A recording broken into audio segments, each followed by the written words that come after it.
Sizni shu paytgacha aldab kelishgan bolalar nima deb aldashgan?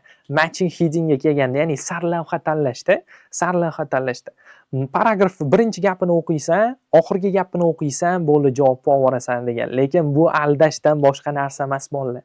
Ko'pincha paragrafni birinchi gapi bilan oxirgi gapida umuman boshqa narsalar haqida yozib qo'yadi. Siz matching headingda qiynalib yuribsizmi? Sarlavha tanlay olmayapsizmi?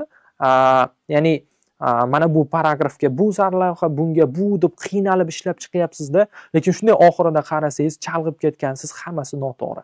Bilaman, ko'pchiligingizda shu muammo bo'lgan. Men bu muammoni ancha-muncha osonlashtiradigan yechimini sizlarga topib qo'yganman bolalar.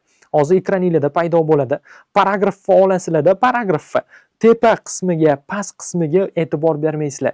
E'tiborni, fokusni shunday markaziga qaratasizlar. Markazini ajratib olasizlar paragrafni. Chunki paragrafni joni, asosiy mazmuni uni markazida yotadi.